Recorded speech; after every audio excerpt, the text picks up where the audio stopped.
ओम अज्ञानतिमिरन्धस्य ज्ञानाञ्जनशलाकया चक्षुरुन्मिलितं येन तस्मै श्रीगुरवे नमः। श्रीचैतन्यमनोभीष्टं स्थापितं येन भूतले स्वयं रूपः कदा मह्यं ददाति स्वपदान्तिकं। वन्देऽहं श्रीगुरुः श्रीयुतः पदकमलं श्रीगुरून् वैष्णवांश्च श्रीरूपं साग्रजातां सहगणा रघुनाथान्वितं तं सजीवं साद्वैतं सावधूतं परिजनसहितं कृष्णचैतन्यदेवं श्रीराधा कृष्णपदान् सहगणा ललिता श्रीविशाखान्वितांश्च।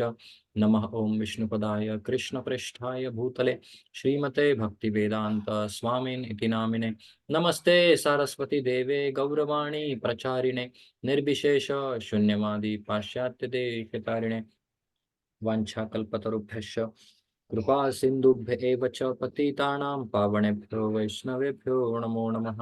जय श्री कृष्ण चैतन्य प्रभु नित्यानंद श्री अद्वैत गदाधर श्रीवासादि गौर भक्तवृंद। हरे कृष्ण कृष्ण कृष्ण हरे हरे, हरे राम राम राम हरे हरे। हरे कृष्ण।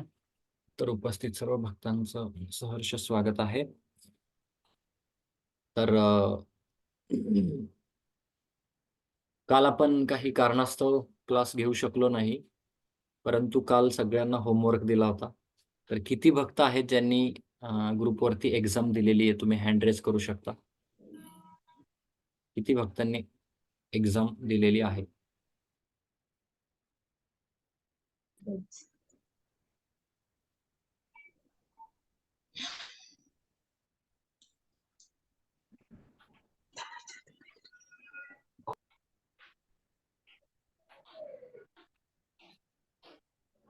1 2 3 4 5 6 वो जी मी दिली आहे वर नाही करता येते।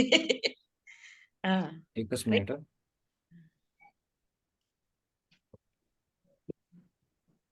आता माझा आवाज व्यवस्थित येईल तुम्हाला? हा, किती भक्तांनी दिली आहे? 6 जणांनी। मी पण दिली, तुझी पण हात नाही वर करता येत। मोबाईल वापरता येत नाही। बरं ठीक आहे, चालेल। ओके, 3 आणि 3 6 7 8 10 ओके 11। बाकीच्या भक्तांचं काय? बाकीच्या भक्तांना काही समस्या आहेत का? मला तब्येत ठीक, काल तब्येत ठीक नव्हती, आज सोडवते मी। अच्छा ओके ठीक आहे। अजून किती जणांची तब्येत ठीक नाहीये? नाही विनोदाचा भाग केला।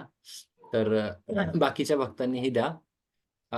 मी अशा प्रकारे पेपर काढलाय की सगळ्यांना सोपा जाईल, आणि अशाही प्रकारे पेपर काढलाय की आउट ऑफ कोणालाच पडणार नाहीत।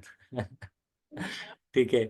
तर बऱ्यापैकी काल जास्तीत जास्त 90% पडलेले आहेत, 100% कोणी नाहीये। कारण का 100% फक्त भगवंतांनाच पडू शकतात, बरोबर की नाही? तर म्हणून जे रेग्युलर आपल्या क्लासमध्ये आहेत त्यांनाच केवळ कळेल, आणि त्यांना बऱ्यापैकी 80-90% असे पडलेले आहेत। म्हणजे 10 पैकी 8-9 बरोबर आहेत त्यांचे। 10 पैकी 10 अजून कोणाचेच बरोबर नाहीयेत। पण मी अजून 1-2 दिवस थांबणार आहे, सोमवारी वगैरे मी उत्तरं सांगेल तुम्हाला। ठीक आहे, तोपर्यंत इतर ज्यांनी दिलेली नाहीयेत तर त्यांनी पण द्या। माझ्याकडे काहीतरी 17 भक्तांनी दिलेले आहेत। 17 भक्तांचा मला रिस्पॉन्स आलेला आहे। पण बाकीचे जे भक्त आहेत त्यांना विनंती असेल की तुम्हीही द्या, जेणेकरून तुम्हाला पुन्हा एकदा ते पाहून भागवतमचा पहिला अध्याय पुन्हा एकदा उघडावा लागेल, काही तात्पर्य उघडावे लागतील, वाचायला लागतील, आणि त्याप्रमाणे तुम्हाला ते कळेल। ठीक आहे, तर धन्यवाद।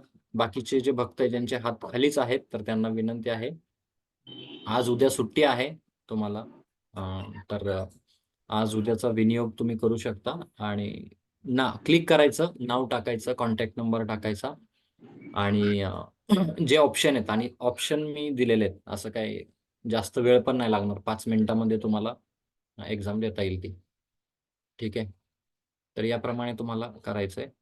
काही रिकाम्या जागा भरा ते पण दिलंय मी, मुद्दाम. तर ते तुम्ही श्रवण कसं करताय किंवा प्रभुपादांच्या ह्याच्यानुसार तात्पर्य कसं वाचताय त्याच्यानुसार दिलंय आणि त्याच्या पुढे श्लोक नंबर पण दिलाय रेफरन्ससाठी, म्हणजे तुम्हाला हे होणार नाही.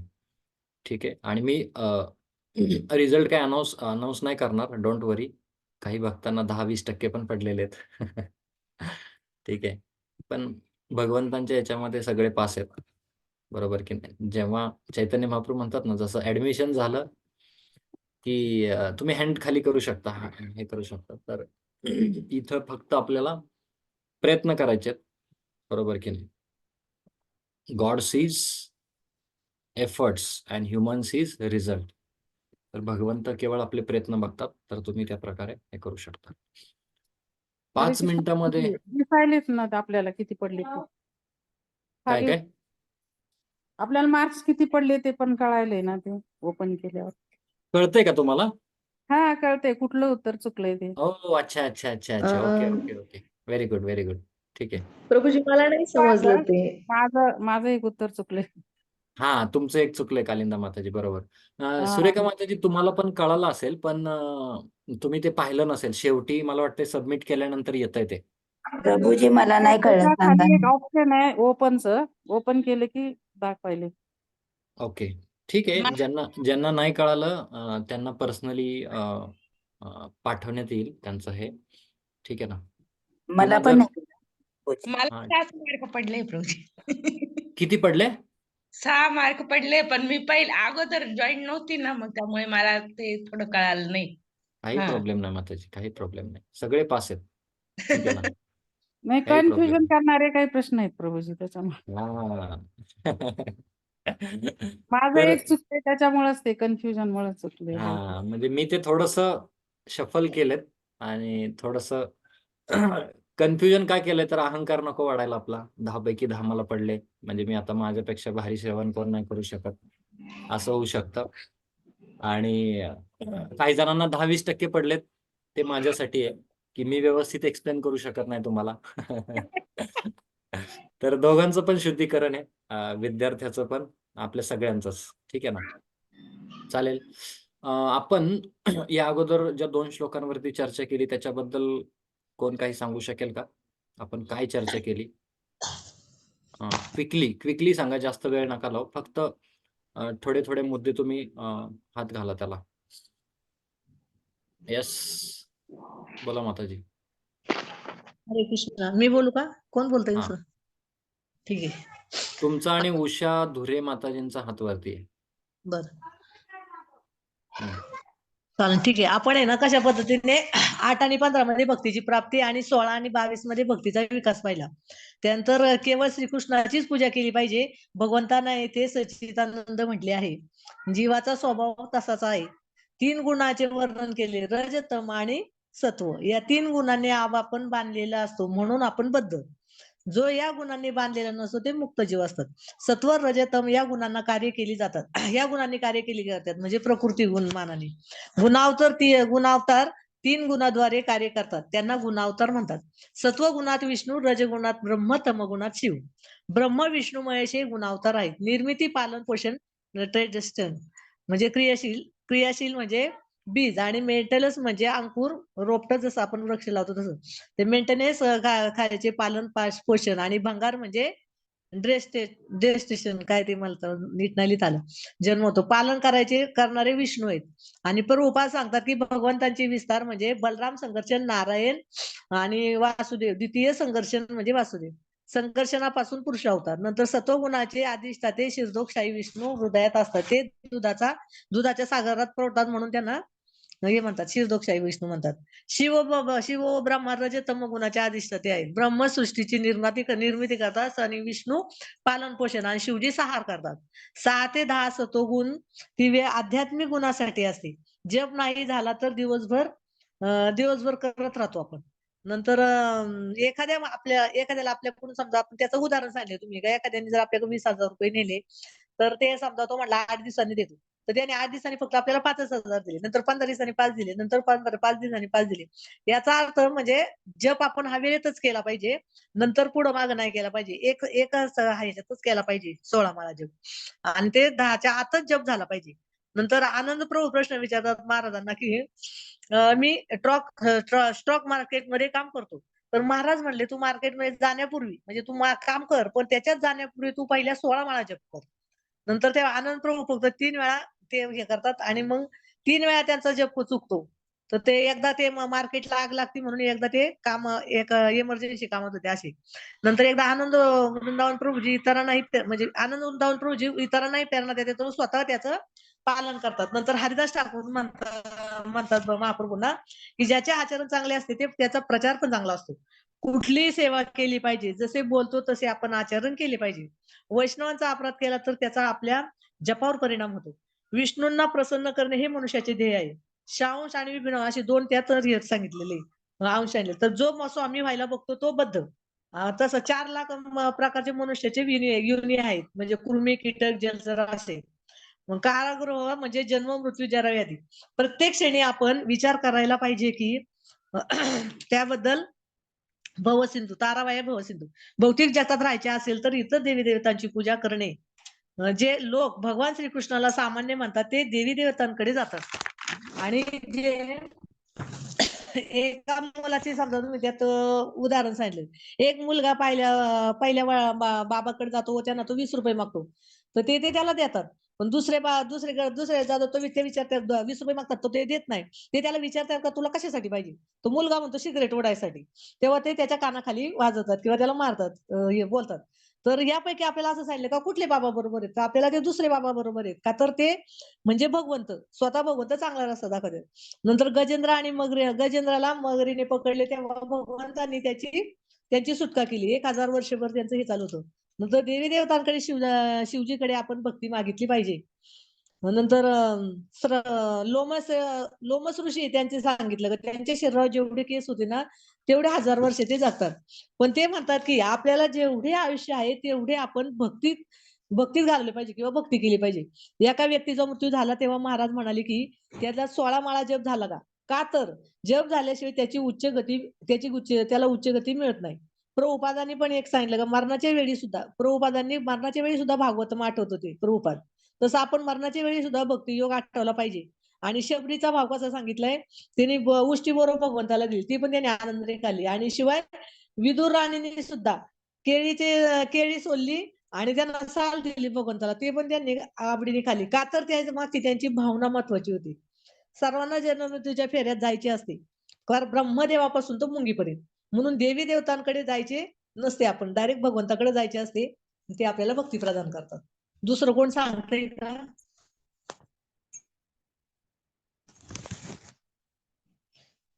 दुसऱ्या श्लोकाची तुलना आहे लाकूड आणि धूर अग्नी. लाकूड तमोगुण आणि धूर रजगुण, अग्नी सत्वगुण.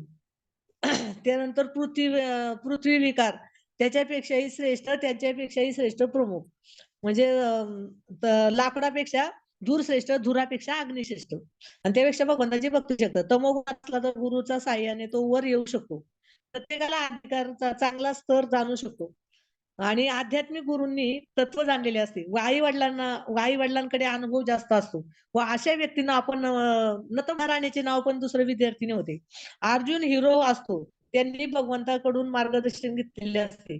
त्याच्यापासून त्यांना पाशुपात्य अस्त्र सुद्धा शिवजीकडून घेतलेले असते. ते इंद्राच्या गादीवर सुद्धा बसून आलेले असतात. जेव्हा भगवंत निघून जातात धामात तेव्हा तेच अर्जुन बिल्लाकडून हरतात. भगवंतांच्या पत्न्यांचे रक्षण सुद्धा करू शकत नाही. भगवद्गीता ही जो रडतो त्याच्यासाठी पुन्हा आपण कर्तव्याची जाणीव करून देते. श्रीवास ठाकूर 3 वेळा टाळ्या वाजवतात, त्यांना सगळं तिथंच प्राप्त होते. तसं त्या भगवंतावर तेवढा त्यांचा भगवंतावर विश्वास असतो. ते शुद्ध भक्त असतात. आणि जेव्हा आपल्याला ठेच लागते तेव्हा आपल्याला भगवंताचे स्मरण होत नाही. का तर आपण दुसऱ्याला दोष देतो. आपण भगवंतांचे प्रत्येक क्षणी स्मरण केले पाहिजे. कुंती महाराणी पण नका सतत भगवंतांचे स्मरण करायची. तसं नंतर दुर्योधन आणि दुर्योधनाचे गुरु कोण शकुनी, तर ते त्यांना शरण जात गेले होते. तसे आपण शरण योग्य व्यक्तीचीच आपण शरण घेतली पाहिजे. गुरु आपल्याला 3 गुणातून वर काढतात व भक्त बनवतात. हरे कृष्ण प्रभू. धन्यवाद माताजी. तर आपण आजचा जो विषय आहे त्याला सुरुवात करूयात. 25वा श्लोक. भेजिरे मुनयः अथ अग्रे भगवंतम अधोक्षजम सत्वं विशुद्धम क्षेमाय कल्पन्ते ये अणुतान इह ये येनु ताणिह. भेजिरे म्हणजे सेवा केली, मुळे म्हणजे ऋषीमुनींनी, अथ याप्रमाणे, अग्रे पूर्वी, भगवंतम म्हणजे भगवंतांना, अधोक्षज भगवंतांचं एक नाव आहे किंवा दिव्यत्व, अधोक्षजम विशुद्ध सत्व, सत्वम म्हणजे अस्तित्व, विशुद्ध म्हणजे प्रकृतीच्या 3 गुणांपलीकडे असणारे, क्षेमाय म्हणजे परम लाभाकरिता, कल्पनते योग्य असणे, ये जे अनुकरण, ताण ते इह या भौतिक जगात. प्राचीन काळी सर्व महर्षींनी भगवंतांची दिव्य सेवा केली, कारण भगवंतांचे स्वरूप आणि अस्तित्व प्रकृतीच्या 3 गुणांच्या पलीकडे आहे. त्यांनी प्राकृत बंधनावस्थेतून मुक्त होण्याकरता भगवंतांची आराधना केली, म्हणून त्यांना अंतिम लाभाची प्राप्ती झाली.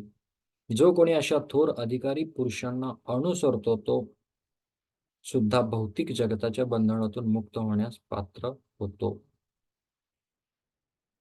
तर या ठिकाणी आपण पाहतो की सूत गोस्वामी पुढे काय सांगतात नैमिषारण्यातील ऋषींना, की प्राचीन काळी सर्व महर्षींनी भगवंतांची दिव्य सेवा केली.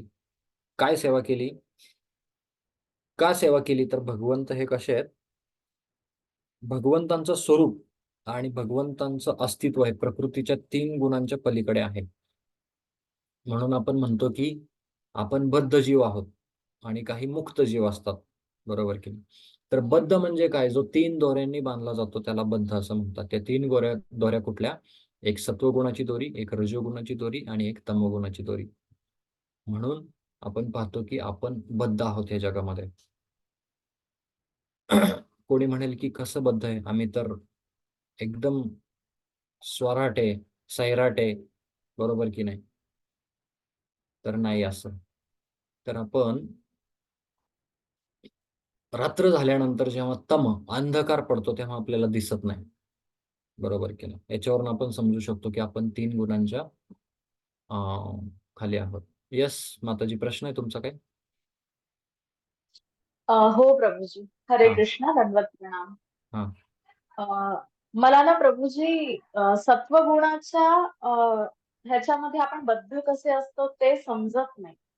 म्हणजे हा. सत्वगुण तर आपल्याला हवे असतात ना भगवंतांच्या भक्तीसाठी. मग बरोबर. आपण जर सत्वगुणाच्या अधिपत्याखाली असू तर ते चांगलंच आहे ना. मग ते बद्ध कसं काय? ठीक थोडंसं आहे. मला इलॅबोरेट करून हे सांगा. थँक्यू. खूप खूप छान प्रश्न आहे माताजी तुमचा. तर सत्वगुण म्हणजे ज्ञानामध्ये असणं. सत्वगुण म्हणजे कुठल्याही गोष्टीमध्ये पुढं असणं किंवा हे करणं. तर जे ब्राह्मण सांगितले ते सत्वगुणापर्यंत सांगितले, बरोबर की नाही? परंतु त्याही पेक्षा पुढे सांगितलंय आपल्याला की वैष्णव असतो, बरोबर की नाही? वैष्णव हा सत्वगुणाच्या पलीकडं विशुद्ध सत्वगुण असतो. ठीक आहे. तर जो व्यक्ती सत्वगुणात आहे तो त्याच्या ज्या काही क्रियाकलाप करतो त्या क्रियाकलाप नक्कीच ज्ञानातून आहेत, परंतु भक्ती नाहीये. म्हणजे समजलं तुम्ही? आपण ब्राह्मण आणि वैष्णव किंवा द्विज याच्याबद्दल आपण चर्चा केली होती. त्यावेळेस सांगितलं होतं की जो द्विज कोण आहे किंवा ब्राह्मण कोण आहे आणि वैष्णव कोण आहे, बरोबर की नाही? तर जो ब्राह्मण असतो तो सांगितलंय की सत्वगुणामध्ये असतो, परंतु जो वैष्णव असतो तो त्याच्याही पलीकडे असतो. तर असं सांगतात शास्त्रामध्ये की हे 3 गुण म्हणजे आता मी तुम्हाला माताजी एक प्रश्न विचारतो की तुम्हाला एक आरोपी आहे, त्या आरोपीला समजा सजा द्यायची आहे किंवा एखादा सुज्ञ व्यक्ती आहे, त्या सुज्ञ व्यक्तीला जर विचारलं की तुला आता सजा द्यायची आहे, तुला 3 ऑप्शन आहेत. एक, लोखंडाच्या साखळ्यांनी तुला बांधणार आहेत. दुसरं, तुला चांदीच्या साखळ्यांनी बांधणार आहेत. आणि तिसरं, तुला सोन्याच्या साखळ्यांनी बांधणार आहेत. तर तो काय म्हणेल? अरे लोखंड आहे, लोखंड नको बाबा मला. लोखंडापेक्षा चांदी श्रेष्ठ आहे, बरोबर की नाही? तर मी त्यांनी बांधला जाईल. परंतु त्याच्याही पेक्षा हुशार जो असतो तो काय म्हणतो की नाही, चांदीपेक्षा सोनं श्रेष्ठ आहे, सोनं मूल्यवान पण आहे आणि मी मूल्यवान सोन्याने बांधला जाणार, बरोबर की नाही. आता हा विचार करणारे लोक, परंतु जो बुद्धिमान व्यक्ती आहे तो काय म्हणेल, तुम्हाला काय वाटतं, काय म्हणेल तो, कुठल्या साखळीने बांधला गेला पाहिजे तो? पण प्रभूजी शेवटी बांधणंच आलं ना. हा, मग म्हणजे मला फक्त तेच सांगायचंय, तेच सांगायचंय. सत्वगुण म्हणजे बांधणंच आलं, कळालं का? सत्वगुणामध्ये सुद्धा शेवटी कसं आहे, आपण आता तमोगुण म्हणजे लोखंड इथं समजा, रजोगुण म्हणजे चांदी आणि सत्वगुण जे म्हणतोय ते म्हणजे सोनं. ठीक आहे, तम, रज आणि सत्व. जरी सत्वगुणामध्ये जरी व्यक्ती असेल, परंतु भगवंत केंद्रस्थानी नसतील तर तो वैष्णव होऊ शकत नाही, बरोबर की नाही. आणि म्हणून जे ज्ञानी असतात, जे ज्ञानींचा स्तर कुठला सांगितलाय, ते लयत लय कुठंपर्यंत मजल मारू शकतात, उच्च लोकांपर्यंत, बरोबर की नाही. परंतु जसं भक्तिसिद्धांत सरस्वती ठाकूरांनी पण सांगितलंय की आपण काय केलं पाहिजे, सत्वगुणापर्यंत थांबलं नाही पाहिजे, सत्वगुणापर्यंत आलं पाहिजे. मी जसे 3 स्तर सांगितले ना, एक तम, रज आणि सत्व. सत्वगुणाच्या जवळ आहे विशुद्ध सत्वगुण. म्हणून आपण जरी तमगुणात असू किंवा रजोगुणात असू, आपण सत्वगुणामध्ये आलं पाहिजे. पण सत्वगुण हे अल्टिमेट ध्येय नाहीये. सत्वगुणात आल्यानंतर तुम्हाला त्या गोष्टी चांगल्या जमणार आहेत, परंतु जर सत्वगुणामधून जर तुम्ही वरती प्रगती नाही केली तर तुमची प्रगती आ ब्रह्मभुवनालो का पुनरावर्तीन अर्जुन तिथपर्यंत असेल, परंतु सत्वगुणाच्या पुढं जाऊन. म्हणून बघा, भगवद्गीतेमध्ये एक श्लोक आहे, तुम्ही सांगू शकता, त्याच्यामध्ये मध्यम तिष्ठन्ति राजसा आणि उच्चम वरच्या लोकांमध्ये जातात, तो एक श्लोक आहे, तो तुम्ही वाचा भगवद्गीतेमध्ये. तर त्याच्यामध्ये काय सांगितलंय की जे तमोगुणी आहेत ते अधोगतीला जातात, जे रजोगुणी आहेत ते मधल्या ह्याला असतात, म्हणजे सत्वगुणात आहेत थोडक्यात ते उच्चतर लोकांमध्ये जातात. तर आपलं टार्गेट उच्चतर लोकांमध्ये जाणं हे नाहीये. आपलं टार्गेट काय आहे, हे जे लोक आहेत त्याच्याही वरचा एक सुप्रीम लोक आहे, जे की गोलोकधाम आहे, तिथपर्यंत जायचं. आता तुम्हाला जर एक प्रश्न विचारला, एखादा चोरी करतोय किंवा एखाद्याने दरोडे घातलेले आहेत, खूप वेगळं कार्य केलेलं आहे, तर त्याला एक नरकामध्ये जातो, बरोबर की नाही. परंतु एखाद्याने जर यथायोग्य चांगला माणूस येतो, बरोबर की नाही, तर तो इतरांची चांगली सेवा केली तर तो काय होतो, ऍटलिस्ट पृथ्वीवर तरी जन्म घेईल, किंवा तो त्यांनी जर समाजसेवा केली, इतर लोकांची स्वर्ग केली, तर तो वरच्या लोकांची प्राप्ती करेल. ठीक आहे ना. मग वरच्या लोकांची प्राप्ती जरी केली तरी सुद्धा पुन्हा खाली यावं लागणार, बरोबर की नाही. सत्वगुण हा वाईट नाहीये, सत्वगुणातून आपल्याला विशुद्ध सत्वगुणामध्ये जायचंय. म्हणून ब्राह्मण जो स्तर म्हणतो आपण, तो सत्व, ब्राह्मण हा सत्वगुणामध्ये असतो. ज्ञान असणं, एखाद्या गोष्टीबद्दल जिज्ञासा असणं हे, परंतु ते ज्ञान, ती जिज्ञासा, ती सेवा आपण भगवंतांच्या केंद्रस्थानी जर नाही लावली तर तो पुन्हा हा ब्रह्मभुवनालो का पुनरावर्तीन अर्जुन. म्हणून सांगितलंय की जरी कुठलीही बेडी असेल ती सुद्धा बेडीच आहे. जरी आपण सत्वगुण म्हटलं तरी ती सुद्धा बेडीच आहे. कधी? जर ती बेडी आपण भगवंतांच्या सेवेमध्ये लावत नाही. कळालं का? आपण जोपर्यंत समजू शकत नाही की मी हे शाश्वत शरीर नसून आत्मा आहे, हे जोपर्यंत समजत नाही तोपर्यंत ती बेडीच आहे, तोपर्यंत आपण बद्धच आहे. म्हणून आता तुम्हाला बघा, उदाहरण द्यायचं झालं तर, हे जे देवी देवता असतात ना, हे खूप हुशार असतात. देवी देवतांचे जे गुरु आहेत ते कोण आहेत? बृहस्पती आहेत, बरोबर की नाही. परंतु ब्रह्मदेवांकडून पण चुका झाल्या असं म्हणू शकतो, किंवा इंद्राकडून पण बऱ्याच चुका झाल्या. ब्रह्मविमोहन लीला आपण पाहतो, इंद्राने मोठे मोठे वर्षा केली त्या ठिकाणी, बरोबर की नाही. तर सत्वगुणात आहेत, ज्ञान खूप आहे, परंतु भक्ती हा जो स्तर आहे ना, म्हणून भक्ताचं कधी पतन होत नाही, ते सांगितलंय. नमे भक्त्या प्रणश्यती, का तर तो विशुद्ध सत्वगुणामध्ये असतो. कळालं माताजी?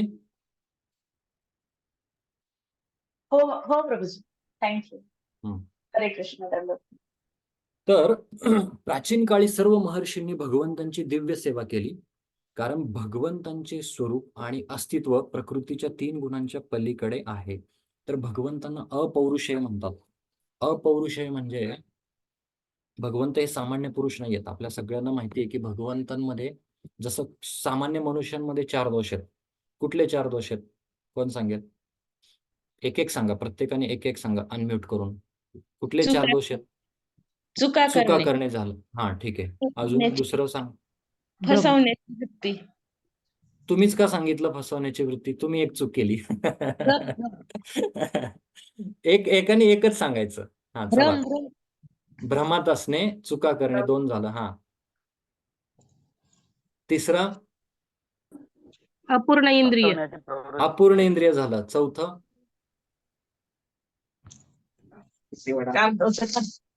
हा, चौथं कुठलं? फसवण्याची प्रवृत्ती. हा, त्याची सिरियल अशी आहे, मनुष्याची इंद्रिय अपूर्ण असतात. अपूर्ण इंद्रिय असल्यामुळे तो भ्रमात असतो. भ्रमात असल्यामुळे तो चुका करतो आणि चुका केल्यामुळे झालेली चूक लपवण्यासाठी तो इतरांना फसवतो. ठीक आहे, हे 4 प्रमुख दोष आहेत. परंतु भगवंत हे पूर्ण असल्यामुळं ओम पूर्णमदः पूर्णमिदं पूर्णात् पूर्णमुदच्यते पूर्णस्य पूर्णमादाय पूर्णमेवावशिष्यते. भगवंत हे पूर्ण असल्यामुळं, मंगेश घोरडे प्रभू जे अनम्यूट आहेत त्यांना तुम्ही म्यूट करू शकता मध्ये मध्ये. तर भगवंत हे पूर्ण आहेत आणि भगवंत हे पूर्ण असल्यामुळं अं, भगवंतांमध्ये कुठलीही कमतरता नाहीये. भगवंत जे काय करतात ते परिपूर्ण आहे.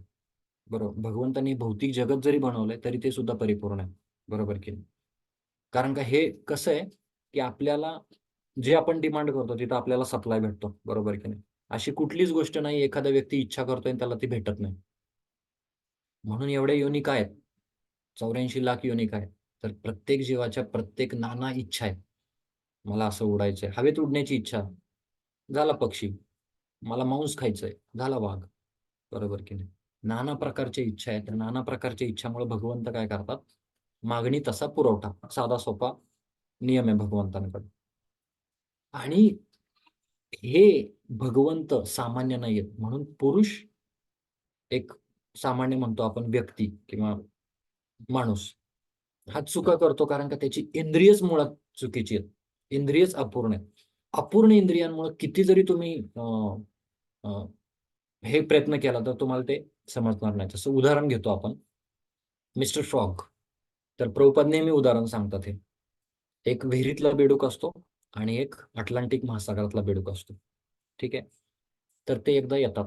तर अटलांटिक महासागरातला बेडूक जो असतो तो विहिरीमधल्या बेडकाकडे येतो आणि विहिरीतला बेडूक म्हणतो, अरे तू कुठं राहतो? त्यांची ओळख होते, हाय हॅलो वगैरे होतं, हरे कृष्ण हरी बोल.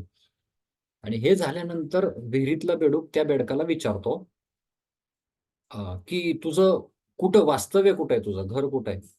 तर तो म्हणतो की मी महासागरामध्ये राहतो. तर हा म्हणतो की महासागर, विहिरीतला बेडूक म्हणतो महासागर केवढा आहे? तर तो म्हणतो की खूप मोठा आहे. मग जो विहिरीतला बेडूक असतो तो म्हणतो माझ्या एवढा? तो म्हणतो नाही, तुझ्यापेक्षा मोठा आहे. मग तो फुकतो अजून. तो आता माझ्या एवढा असेल? नाही, म्हणला त्याच्यापेक्षा मोठा. तो अजून फुकतो.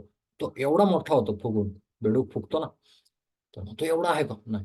तो अजून हवा भरतो आणि फुगायला जातो, दिवशी फुटतो. म्हणजे काय? विहिरीतल्या बेडकाला अटलांटिक महासागराची जी गणना आहे किंवा जे परिमाण जे आहे ते कळणार आहे का? तर कळणार नाहीये. बरोबर की नाही? कळेल कोणाला? ज्यांनी अथांग सागर पाहिलाय. देहूमधले आमचे एक भक्त होते आता ते एक्सपायर झाले काही दिवसापूर्वी. तर मुंबईमध्ये आम्ही गेलो जुहूला, आपल्या चौपाटीला. चौपाटी मंदिरामध्ये दर्शन घेतल्यानंतर त्यांनी समुद्र पाहिला. ते समुद्र पाहिल्यानंतर म्हणले, अरे बापरे, एवढा मोठा समुद्र! समुद्र हे असतो का? म्हणजे असं ते म्हटले. म्हणजे काय? एक सामान्य मनुष्य सुद्धा समजू शकत नाही. बरोबर की? तसं सामान्य जीव भगवंतांना समजू शकत नाही. इव्हन 12 महाजन म्हणतो आपण पूर्णता समजू शकतात, परंतु 12 महाजन सुद्धा समजू शकत नाही भगवंतांना पूर्णता. का? कारण का भगवंत हे हरी अनंत, हरी कथा अनंत म्हटलेलं आहे. भगवंतांचे गुण जर मोजण्याचा प्रयत्न केला तर भगवंतांमध्ये 64 गुण आहेत. हे म्हणजे एक नोट केलेले आहेत. पण विदाऊट नोट असे बरेच नियम आहेत, गुण आहेत भगवंतांकडे. आणि असं सांगितलं जातं, अनंत शेष ज्यांनी पृथ्वी आपल्या मस्तकावर धारण केली, ब्रह्मांड. बरोबर की नाही? ते अनंत मुखांनी अनंत काळापासून भगवंतांचं आपल्या अनंत फण्यांनी गुणगान करतायत, परंतु ते संपलेलं नाही. किंवा दुसरं एक उदाहरण दिलं जातं की या जगातल्या प्रत्येक समुद्रातली शाई केली, समुद्राची जे पाणी आहे त्याचं शाई केली, शाई आपण लिहिताना म्हणतो ना, प्रत्येक वृक्षाचे बोरू केले आणि संपूर्ण आकाशाचा जर कागद केला आणि लिहित बसले, तरी भगवंतांची महानता, भगवंतांचे दिव्य गुण, भगवंत किती महान आहेत हे कोणीही लिहू शकत नाही. तर एवढे भगवंत महान आहेत. मग त्या भगवंतांना समजण्यासाठी सामान्य मनुष्य समजू शकत नाही. त्या भगवंतांना समजण्यासाठी केवळ भक्त झालं पाहिजे. भक्त्या माम जानाति सांगितलं तिथं. किंवा भक्ताचा महिमा भक्तची जाण, तुकाराम महाराज म्हणतात. भगवंतांचा भक्ताचा महिमा एक भक्तच समजू शकतो, बरोबर की. तसं इथं अपौरुषेय बद्दल बोलतोय आपण. अपौरुषेय, तर भगवंत हे सामान्य नाहीयेत. भगवंतांमध्ये 4 दोष नाहीयेत. जसं आपण मुखाने केवळ बोलू शकतो किंवा खाऊ शकतो, याच्या व्यतिरिक्त काय करू शकतो का? काही नाही करू शकत मुखाने, बरोबर की. कानाने फक्त श्रवण करू शकतो, नाहीतर काडी घालून कानातला मळ साफ करू शकतो, एक सामान्य व्यक्ती. भगवंत, सगळी इंद्रिय भगवंतांची पूर्ण आहेत. भगवंतांना लावलेला महाप्रसाद भगवंत डोळ्यांनी सुद्धा घेऊ शकतात, कारण का परिपूर्ण आहेत. असं नाही की लिमिटेड ऍक्सेस नाही दिलेलं भगवंतांनी, कळालं का? भगवंतांचं स्वतः अमर्याद, स्वराट, विराट आहेत भगवंत. आणि म्हणून भगवंतांचं एक नाव आहे आत्माराम. भगवंत स्वतःमध्ये संतुष्ट आहे.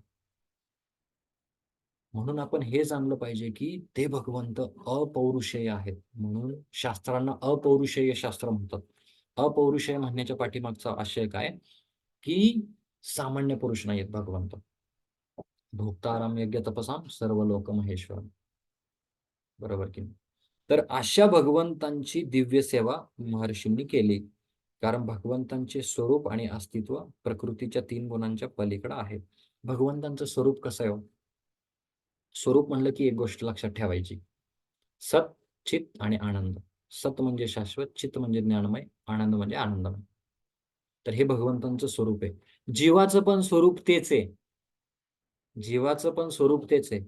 फक्त भगवंतांची मात्रा ही अमर्याद आहे आणि जीवाची मात्रा ही मर्यादित आहे. म्हणून चैतन्य महाप्रभूंनी अचिंत्य भेदाभेद तत्व सांगितलंय. एकाच वेळेस जीव आणि भगवंत एक आहेत सुद्धा आणि नाहीत सुद्धा. म्हणून ह्याच्या अगोदर बरेच मायावादी आले, ते म्हणतात की जीव भगवंत होऊ शकतो, जीव हा भगवंत आहे. काही म्हणाले अद्वैतवादी आले, काही निरीश्वरवादी आले. म्हणून हे सगळ्यांचं एकमेकांमध्ये हे चाललं होतं. परंतु चैतन्य महाप्रभूंची फिलॉसॉफी शेवटी सगळ्यांनी ऍक्सेप्ट केली. काय? की एकाच वेळेस जीव आणि भगवंत एक आहेत सुद्धा आणि नाहीत सुद्धा. मात्रेनी फरक आहे त्याच्यामध्ये. म्हणून त्यांनी प्राकृत बंधनावस्थेतून मुक्त होण्याकरता भगवंतांची आराधना केली. बघा, भगवंतांचं एक नाव आहे मुकुंद. काय नाव आहे? मुकुंद. मुकुंद म्हणजे सगळ्यांना मुक्ती प्रदान करणारे. तर तुम्हाला मी थोडंसं कार्तिक महिन्यामध्ये नेतो. कार्तिक महिन्यामध्ये यशोदा मैयानी भगवंतांनी माठ फोडले, बरोबर की नाही? दूध उतू जात होतं म्हणून भगवंतांनी माठ फोडले. म्हणून भगवंतांना शिक्षा देण्यासाठी भगवंतांना बांधण्याचा प्रयत्न केला, बरोबर की नाही? परंतु काय झालं आपल्याला माहिती, दोऱ्या कमी पडल्या. संपूर्ण गोकुळातल्या दोऱ्या आणल्या, बांधण्याचा प्रयत्न केला, मग भगवंत बांधले गेले. कशाला बांधलं भगवंतांना? उखळाला बांधलं. जे भगवंत, बघा, जे भगवंतांना उखळाला बांधलं गेलंय ते भगवंत कशाचा विचार करतायत? नलकुबेर आणि मणिग्रीवच्या उद्धाराचा किंवा त्यांना मुक्त करण्याचा. म्हणून भगवंत हे कितीही बांधलेले असू द्यात, कितीही काही असू द्यात, ते मुक्ती कोणाची करतायत? नलकुबेर आणि मणिग्रीव. म्हणून अशा ठिकाणी ते जातात. 2 वृक्ष असतात, तमाल वृक्ष, अर्जुन वृक्ष म्हणतो आपण. तिथं जातात, तिथं उखळ त्या ज्या 2 वृक्षांना अडकवतात आणि जोरात हे करतात. आणि काय होतं, त्याच्यातून जे कुबेराचे जे पुत्र असतात, नलकुबेर आणि मणिग्रीव, यांना मुक्ती प्राप्त होते. आता बघा, या जगाचा नियम असा आहे, एखादा जर बुडतोय किंवा एखादा जर बांधला गेलेला आहे, त्याला सोडवण्यासाठी तुम्ही मुक्त पाहिजे. परंतु भगवंत हे एवढे महान आहेत आपले, की ते जरी स्वतः बद्ध असतील किंवा जरी आपल्याला बद्ध वाटत असतील, यशोदा मैयाच्या प्रेमामुळे बांधले गेलेले आहेत, बरोबर की नाही? तरी सुद्धा ते काय करतात? इतरांच्या मुक्तीची हे करतात, कास धरतात. म्हणून वास्तविक जर आपल्याला जर कोण मुक्त करत असेल तर ते भगवंत आहेत. म्हणून इथं आपण पाहतो, आपण सध्या बद्ध आहोत. हे आपल्याला कळालं पाहिजे. आपण जर स्वतःला जर कळालं नाही की आपण बद्ध आहोत, तर आपण स्वतःला मुक्त करू शकत नाही. आणि महर्षींनी मोठ्या मोठे हेच केलंय. काय केलं? की भगवंतांची सेवा केली. जे भगवंत, जे बद्ध, सगळ्यांच्या बंधनातून मुक्त आहेत, जे मुकुंद आहेत, बरोबर की नाही, त्यांची सेवा केली आणि त्या बंधनावस्थेतून मुक्त झाले. जो कोणी आता आपल्याला भगवंतांची सेवा करायची आहे का? नाहीये. इस्कॉन मंदिरामध्ये आपल्याला आरच्या विग्रहात भगवंत दिसतात, बरोबर की नाही? परंतु वास्तविक जर आपल्याला भगवंतांना प्रसन्न करायचं असेल, तर गुरु कृष्ण प्रसादे पाय भक्तिलता बीज आपल्याला सांगितले. आणि तेच इथं प्रभुपाद सांगतायत किंवा तेच इथं सुत गोस्वामी सांगतायत. जो कोणी अशा थोर अधिकारी पुरुषांना अनुसरतो, तो सुद्धा भौतिक जगताच्या बंधनातून मुक्त होण्यास पात्र होतो. तर आपल्याला काय करायचंय? एवढ्या महर्षींसारखी आपलं अहोभाग्य नाहीये की डायरेक्ट भगवंतांची सेवा आपल्याला भेटेल. आणि भगवंतांची सेवा आपण डायरेक्ट केलीच नाही पाहिजे. का? कारण का भगवंत म्हणतात, ये यथा माम प्रपद्यन्ते तांस तथैव भजाम्यहम्. भगवंत काय म्हणतात? जो ज्या भावनेने माझ्याकडे येतो, मी त्या भावनेत त्याला डीलिंग करतो, आदान प्रदान करतो. मग काय चान्सेस येतो इथं आपले? चान्सेस नाहीयेत खूप. म्हणून आपले जे शिक्षा गुरु आहेत, आपले दीक्षा गुरु जे आहेत, आपले काउन्सलर आहेत, आपले मेंटर आहेत, तर त्यांच्याकडे आपण गेलं पाहिजे आणि त्यांना जिज्ञासा केली पाहिजे. म्हणून इथं काय सांगितलं आणि कशा प्रकारे जिज्ञासा केली पाहिजे? की ही जिज्ञासा केली पाहिजे की आमचं शेजारच्यांशी भांडण होतंय किंवा EMI खूप वाढलाय किंवा स्टॉक एक्सचेंज खूप कमी झालाय आता, माझे पैसे त्याच्यामध्ये अडकलेले आहेत किंवा पोरांची फी भरण्यासाठी ऍडमिशनला पैसे नाहीयेत. ही जिज्ञासा नाही केली पाहिजे. तिथे जिज्ञासा काय केली पाहिजे? जन्म मृत्यूच्या जरा व्याधी या चक्रातून मी कसा पार होईल? नेहमी आपण त्याचं स्मरण ठेवलं पाहिजे. ती जिज्ञासा आपण केली पाहिजे. गृहस्थाश्रमामध्ये वेगवेगळे प्रश्न असतात, परंतु या बाकीच्या जिज्ञासा आहेत. परंतु मेन जी कोर जिज्ञासा आहे ती कुठली आहे? तर आपण भगवंतांच्या धामामध्ये गेलं पाहिजे किंवा प्रेमापुमार्थ महान हे आपण केलं पाहिजे. तात्पर्यामध्ये येऊयात आपण. प्रभुपाद म्हणतात, काही भौतिक लाभ प्राप्त करणे अथवा आत्मा आणि जडात भेद कसा आहे याचे ज्ञान प्राप्त करणे हे धर्म पालनाचे प्रयोजन नाही. तर ही पहिली पायरी आहे. काय? आपण शरीर नसून आत्मा आहोत, ही भक्तीची पहिली पायरी म्हणतात. ते म्हणजे धर्मपालन नाहीये किंवा ते म्हणजे भक्ती नाहीये. तिथून सुरुवात होते आपली. आपण शरीर नसून शाश्वत आत्मा आहोत. स्वतःला भौतिक बंधनातून मुक्त करून दिव्य जगतातील स्वातंत्र्याचे मुक्त जीवन पुन्हा प्राप्त करणे हे धर्मपालनाचे परम उद्दिष्ट आहे. तर आपण इथं बांधले गेलेलो आहे. हे जाणलं पाहिजे आपण.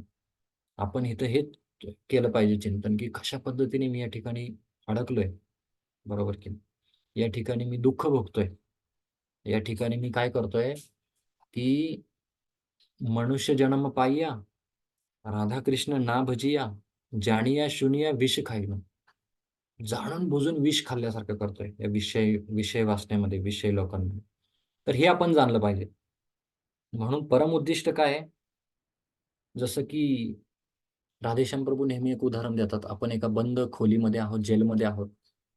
त्या जेलमध्ये एक शिडी ठेवलेली आहे आणि त्या खिडकीवरती आहे ते त्याच्यातून बाहेर पडू शकतो आपण. पण तिथं आतमध्ये आग लागलेली आहे आणि आपण काय करतोय? आग विझवण्याचा प्रयत्न करतोय आतमध्ये. अरे पाणी आणा, लोणी आणा, ती आग विझवण्याचा प्रयत्न करू. नाही, गेट आउट फ्रॉम हिअर. म्हणून प्रभुपाद पण नेहमी म्हणतात ना की treat this world as a toilet, get your business done and get out from here. प्रभुपादांनी हे म्हणण्याचा आशय काय आहे? हे भौतिक जगत एका शौचालयाप्रमाणे. इथं तुम्ही किती जरी साफसफाई करत शौचालयामध्ये गेल्यानंतर साफसफाई करत बसतो का आपण? ठीक आहे, एकदा दोनदा करतो, पण तिथं गेल्यानंतर नाही, आपली विधी आटपायची आणि बाहेर निघायचं. त्याच पद्धतीने या भौतिक जगामध्ये जेव्हा आपण येतो, तेव्हा इथल्या ज्या गोष्टी आहेत त्याने आपण प्रभावित होतो आणि पुन्हा एकदा अडकून बसतो त्याच गोष्टींमध्ये. ते न करता आपण काय करायचं? तर बिझनेस डन. आपला इथला बिझनेस काय आहे? जो आपला यथायोग्य आश्रम आहे, त्या आश्रमामध्ये कार्य करणं आणि आश्रमातून पुढं जाऊन पुढं आपण काय करणं? की भगवंतांना केंद्रबिंदू ठेवून सगळ्या आपल्या क्रियाकलाप करणं आणि शेवटी अंतकालेच्या मामेव स्मरणमुक्त्वा कलेवरम. भगवंतांचं स्मरण करणं.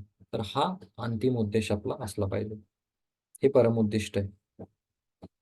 कारण या दिव्य जगतात भगवान एक सर्वोच्च व्यक्ती आहेत, म्हणून धर्माचे नियम प्रत्यक्ष भगवंतांनी सांगितले आहेत. धर्मम तु साक्षात भगवत प्रणीतम. तर धर्म म्हणजे काय वास्तविक? तर धर्म म्हणजे भगवंतांच्या आज्ञा, भगवंतांचे उपदेश, आणि ते उपदेश पालन करणं. हे. म्हणून मी जेव्हा सुरुवातीला आलो होतो तेव्हा शिक्षागुरूंनी व्यासासनावरून एक प्रश्न विचारला की जर ह्याच्यावरती प्रवचन होतं. ते म्हणाले की जर आता भगवान श्रीकृष्ण प्रकट झाले आणि तुमचा एक नातेवाईक तिथं आहे आणि भगवंत जर म्हणले की मार त्या नातेवाईकाला, तर तुम्ही माराल की नाही? मी म्हणलो, अरे काय प्रश्न विचारलाय, डेंजरस प्रश्न आहे. मारायचं की नाही? कारण का आता उत्तर जर हा म्हटलं तर तो नातेवाईक परत सापडणार आहे. आणि जर हो म्हटलं तर वाटणार की भगवंतांची जी काही इच्छा आहे त्याप्रमाणे होईल. बरोबर की. तर आम्ही घाबरलो थोडंसं, पण प्रभूजींनी सांगितलं की भगवंत जर प्रकट झाले तर भगवंतांना पहिली तर गोष्ट भगवंत असं सांगणार नाहीत, आणि अशी परीक्षा घेण्यासाठी आपल्याला खूप मोठं भक्त बनावं लागेल. बऱ्याच भक्तांच्या जीवनामध्ये अशी परीक्षा घेतलेली आहे. यक्षाज क्विझमध्ये आपण पाहतो. यक्षांनी प्रश्न विचारले. प्रत्येकजण मृत्यू शेवटी युधिष्ठिर महाराजांनी त्याची उत्तरं दिली. बरोबर की नाही? आणि काय पाहिजे संतुष्ट? तर माझ्या संपूर्ण भावांना हे कर. तर असं आपण पाहतो की तो खूप उच्च स्तर आहे. परंतु सगळ्यात महत्त्वाचं काय? धर्म म्हणजे भगवंत, भगवंतांची वाणी.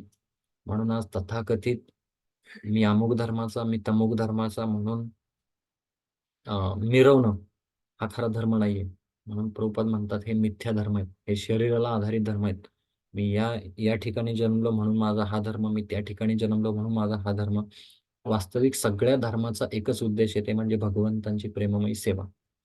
बरोबर की नाही? किंवा सगळ्यात खरा धर्म तोच आहे जो वास्तविक आपल्याला भगवंतांची महानता शिकवतो, भगवंतांवर प्रेम कसं करायला ते शिकवतो. कुठलाच धर्म तुम्हाला म्हणू शकत नाही की याचं खोटं आणि आमचं बरोबर. बरोबर की नाही? तर तो वास्तविक धर्म नाहीये. काफिर, ये काफिर है, हम अच्छे हैं, हा धर्म नाही शिकवत. म्हणून महाराजांना जेव्हा महाराज काबूल किंवा ह्या प्रांतामध्ये होते तेव्हा एक व्यक्ती आला आणि महाराजांना म्हणाला की से अल्लाह. महाराजांचं असं हे पकडलं इथलं आणि म्हटलं से अल्लाह.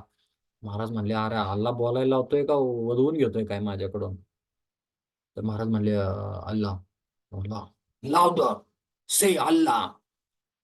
महाराज परत एकदा म्हणाले की अल्लाह, की आणि मग ते शेवटी कसं कसं महाराज. तर हा वास्तविक धर्म नाहीये. बरोबर की. तर प्रेम शिकवतो. जर फोर्सच करायचा, बघा आता आपण नाम जपाचं म्हणतो आपण, जर आपण एखाद्या व्यक्तीला फोर्स करू शकतो का? नाही करू शकत आपण फोर्स, की तू घे बाबा नाम घे. नाही फोर्स करू शकत, कारण का आपल्यापेक्षा फोर्स जास्त कोण करू शकतं?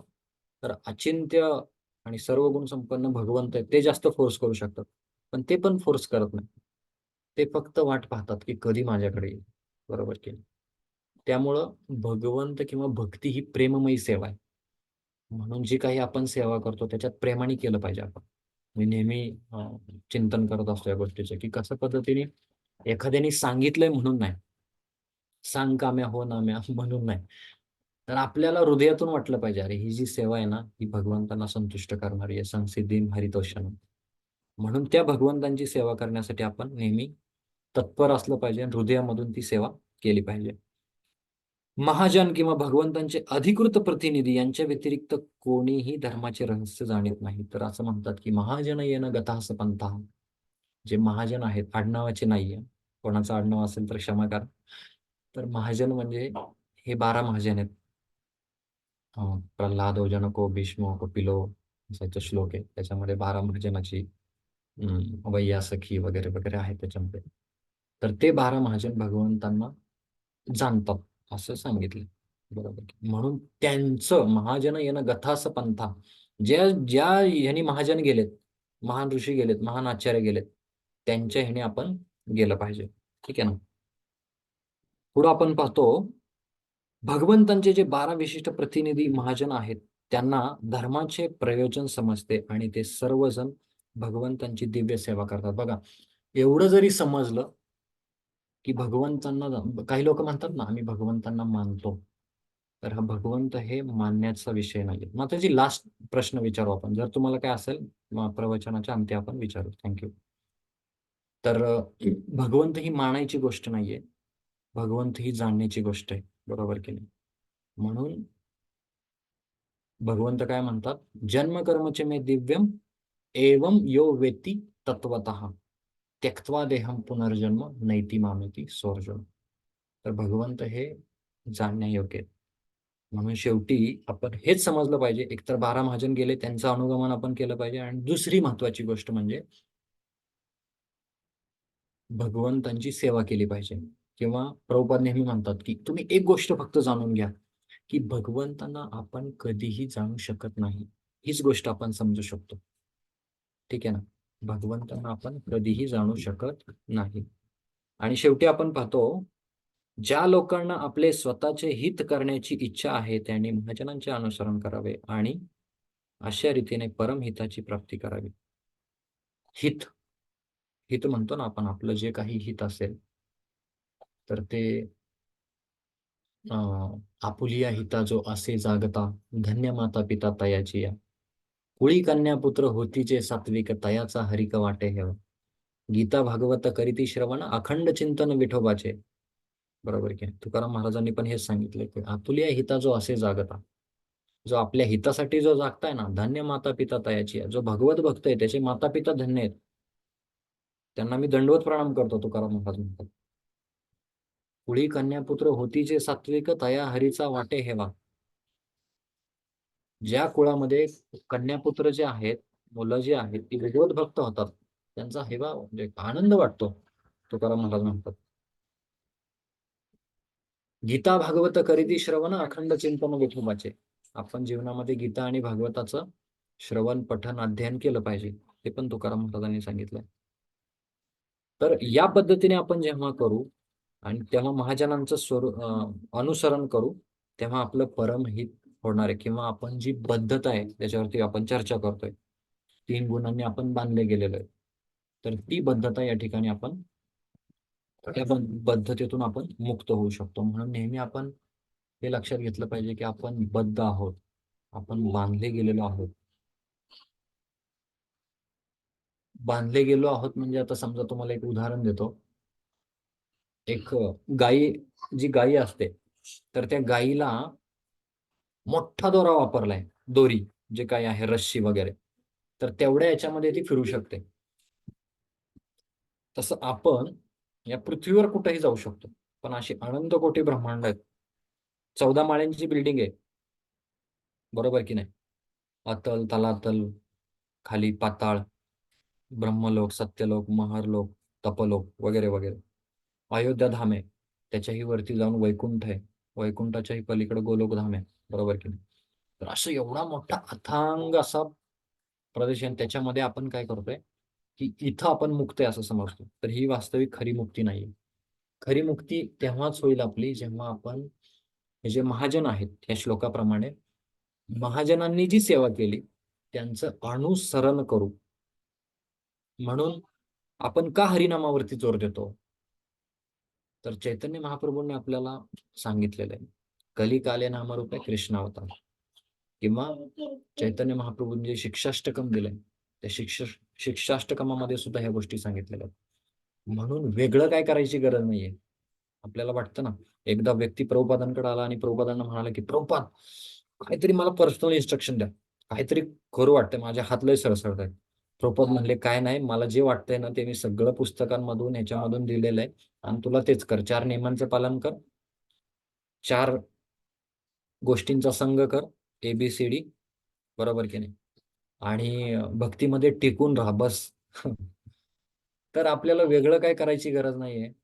त्याच गोष्टी आहेत, त्याच क्रिया आहेत, परंतु नित्य नित्यानाम चेतनानाम एको बहुनाम योगी दधाती कामन, कठोपनिषदातला श्लोक आहे की भगवंत हे नित्य नवायमान आहेत. तुम्ही या जन्माष्टमीला किंवा आता नरसिंह चतुर्दशी येईल, गौर पौर्णिमा येईल, नित्यानंद त्रयोदशी येईल, नित्यानंद महाप्रभूंच्या ज्या लीला आहेत त्या अचिंत्य आहेत, त्या नित्य नवायमान आहेत. बरोबर की त्या तुम्हाला प्रत्येक नित्यानंद त्रयोदशीला वेगळ्या वाटणार आहेत. गौर पौर्णिमेच्या लीला वेगळ्या वाटणार, नरसिंह भगवंतांची लीला वेगळी वाटणार आहे. लीला तीच आहे, समजून घ्या. बाहेरच्या जगात असं नाही होत. बाहेरच्या जगामध्ये तीच तीच वस्तू आपण बोर होऊन जातो, परंतु तोच महामंत्र आहे. बरोबर की तोच महामंत्र आहे. तोच महामंत्र आपल्याला चांगल्या कॉन्शियसनेस मध्ये घेतल्यानंतर त्याच्यामध्ये भरपूर भरपूर आनंद भेटतो आपल्याला. आणि हा आनंद आपण शब्दात नाही सांगू शकत. एक भक्त आले आणि त्यांच्या सिनियरला म्हणाले की काय दिलंय प्रभुपादांनी, खूप सुंदर दिलंय, एवढा आनंद होतोय ना मला, खूप आनंद होतोय. ते भक्त गेल्यानंतर ते वरिष्ठांची आमची चर्चा चालली होती. म्हटले हे असं आहे भक्ती. भक्ती काय आहे की प्रत्येकाला याच्यामध्ये आनंद भेटतोय. फक्त ते इन्व्होकेशन म्हणजे म्हणतात ना, भगवंतांची जी कृपा आहे ती असं नाही की असुरांना नाही आणि ह्यांना आहे. प्रत्येकाचा मनोभाव, प्रत्येकाच्या मनोभावावर येते. मनोभावाचा खेळ चाललाय सगळा. म्हणून कोण कॅप्चर करू शकतो, तर ज्यांनी आपली पात्रता ठरवलेली आहे, ज्यांनी तो मनोभाव ओळखला आणि ज्याची लालसा आहे ना, लोलुपता म्हणतो आपण, तर ती लोलुपता आपण वाढवली पाहिजे. बघा पहिल्या सुरुवातीला आपल्याला किती म्हणजे रस येतो, पण हळूहळू तो रस कमी होतो, अपराध होतात आपल्याकडून. म्हणून हा जो रस आहे तो टिकवून ठेवण्यासाठी आपण काय केलं पाहिजे, जे रसराज आहेत भगवान श्रीकृष्ण, तर त्यांची आपण सेवा केली पाहिजे. त्यांच्या विशेष करून जे महर्षी आहेत किंवा त्यांच्या गुरु शिष्य परंपरेमधून जे कोणी आपले शिक्षा दीक्षा गुरु आहेत, आचार्य आहेत, षड गोस्वामी आहेत, तर त्यांच्या चरणांचं अनुगमन आपण केलं पाहिजे. ठीक आहे, तर आपण 16वा 26वा श्लोक घेऊयात. तर कोण म्हणेल 26वा श्लोक? 26. मंगेश प्रभू तुमच्याकडे आहे भागवतम? यस प्रभुजी, हरे कृष्ण. म्हणा तुम्ही. म्हणा 26वा. 26. मुमुक्ष घोर रूपान हित्वा भूतपतीनथ नारायण कला शांता भजंती हेन सुवय भजंती हेन सुयवः. मुक्तीची इच्छा धरणारे निश्चितच निर्मत्सरी असतात आणि ते सर्वांचा सन्मान करतात. तथापि ते देवतांच्या घोर रूपांना नाकारतात आणि आनंदमय भगवान विष्णूंच्या रूपांची आणि त्यांच्या अंशाची उपासना करतात. हरे कृष्ण. आता धन्यवाद प्रभू. तर 26व्या श्लोकामध्ये आपण पाहतो की इथं सांगितलंय 25व्या श्लोकामध्ये की मुक्ती कशी किंवा बंधनातून आपण कसं सुटू शकतो. बरोबर की नाही? आणि या ठिकाणी काय सांगितलंय, 25व्या श्लोकामध्ये डूज सांगितलेत, काय करतात ते, आणि 26व्या श्लोकामध्ये डोंट सांगितलेले, काय नाही केलं पाहिजे. म्हणून आपली शास्त्र एवढी उदात्त आहेत की काय करावं हे पण सांगतात आणि काय नाही करावं हे पण सांगतात. एक प्रवृत्ती मार्ग, दुसरा निवृत्ती मार्ग. बरोबर की. तर 26व्या श्लोकामध्ये काय नाही केलं पाहिजे, तर ते काय नाही करत, तर ते कोणाचाही मत्सर करत नाहीत, ते निर्मत्सरी असतात. ते कोणाचाही अपमान करत नाही, तर सर्वांना सन्मान देतात. अमानीन मान देणं कीर्तनीय सदाहरी. ते देवतांच्या घोर रूपांना नाकारतात. बरोबर की. चंडी, काली, कलकत्तेवाली काहीतरी तर ते असं नाकारतात आणि आनंदमय भगवान विष्णूंच्या रूपांची आणि त्यांच्या अंशाची उपासना करतात. तर इथं हे समजून घेणं महत्वाचं आहे. आपण त्या दिवशी पाहिलं की भगवंतांचं जे रूप आहे ते एवढं सुंदर आहे, एवढं मनमोहक आहे की भगवंत स्वतः जेव्हा पाहतात आपल्याच रूपाकडे तेव्हा ते स्वतः मोहित होतात. किंवा जो क्युपिड, त्याला म्हणतात की कामदेव, त्या कामदेवाला भगवंत मोहित करतात. म्हणून भगवंतांचं नाव आहे मदन मोहन. ठीक आहे ना, मदनाला सुद्धा मोहित करतात. आणि तेच भगवंत मोहित कोणाकडून होतात, तर मदन मोहन मोहिनी जी राधाराणी येते. तर आपण इथे हे समजू शकतो की हे जे भक्त आहेत, मुक्तीची इच्छा धरणारे, ते इतरांचा मत्सर करत नाहीत. ठीक आहे, आपल्या जीवनामध्ये बघा, तुकाराम महाराजांचा एक जीवनातला प्रसंग सांगतो. त्यांच्या जीवनामध्ये सालो मालो होता. एक व्यक्ती सालोमालोनी काय केलं, तुकाराम महाराजांना मंदिराच्या आजूबाजूला प्रदक्षिणा करतायत म्हणून, किंवा तुकाराम महाराजांचे म्हैशी वगैरे येत आहेत म्हणून तुकाराम महाराजांनी एका काट्याच्या फांदीने मारलं. तुकाराम महाराजांचं पूर्ण अंग रक्तबंबाळ झालं. आणि ते अंग जे रक्तबंबाळ झालंय त्या ह्याच्यामध्ये तुकाराम महाराज भगवंतांना पुकारतायत, बरं झालं देवा, हे जे दुःख आहे त्या यातनेमधून मला तुझं स्मरण होत आहे. ते म्हणाले नाही सालोमालोचं आता तिकीटच काढतो, याचं लय बिल झालं. तर आपल्या जीवनामध्ये जेव्हा कधी असं होतं तेव्हा आपण त्या व्यक्तीकडे बघतो, बरोबर की नाही, यांनी माझ्या जीवनामध्ये असं केलं. तर जे शुद्ध भक्त आहेत ते बघत नाहीत. जसं एक उदाहरण दिलं जातं, रस्त्यावर जर तुम्ही चालले असताना जर एखादा कुत्रा जर तुम्हाला दिसला, त्या कुत्र्याला जर दगड मारला ना, तर तो कुत्रा त्या दगडाकडे बघतो आणि घाबरून पळून जातो. पण जर तुमच्या पुढे सिंह असेल, त्या सिंहाला जर दगड मारला ना, तो सिंह दगड बघत नाही. बघा तुम्ही व्हिडिओ वगैरे बघू शकता नंतर, तो सिंह मारलाय त्याला बघतो. तसं जो भगवत भक्त असतो तो कुत्र्यासारखा नसतो, तो महान असतो, तो सिंहासारखा असतो. माझ्या जीवनामध्ये दुःख आलेत, याने दिलेत का त्याने दिलेत ते तो बघत नाही. तो काय बघतो, भगवंतांनी माझ्या जीवनामध्ये या प्रकारे केलंय, भगवंतांनी माझ्या जीवनामध्ये काय केलंय की अशा प्रकारची दुःख दिलेत, किंवा भगवंतांना जी इच्छा आहे, नचाय नचाय प्रभू, प्रभुपाद पण म्हणतात ना, हार्ट अटॅक आले, जे काय होईल भगवंत तुमच्या ह्याच्यानुसार. हरिदास ठाकूर जल्लाद मारत होते, हरिदास ठाकूर म्हणतात की हे भगवंता, हे जे मारतायत मला त्यांचं चांगलं कर, आणि ते दनादन फटके मारतात. शेवटी ते जल्लादच म्हणतात हरिदास ठाकूरांना, 22 मार्केटमध्ये मारणार होते त्यांना, की जल्लाद म्हणतात त्यांना की तुम्ही जर नाही हे झाले तर हे राजा जो आहे ना मुसलमान, तो आम्हाला मारेल. मग ते त्यांच्यासाठी काय करतात, तिथून निघून जातात आणि परत पाहतात की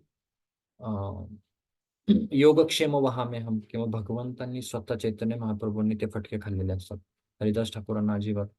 म्हणून आपण एक गणित शिकलं पाहिजे, सोपं गणित. आतापर्यंत भरपूर गणित शिकलोय आपण, पण एक गणित जे की सगळ्यात महत्वाचं आहे. भगवंत म्हणतात, जो मेरे नाम में मैं उसके काम में, लेकिन जो उसके काम में मैं मेरे धाम में.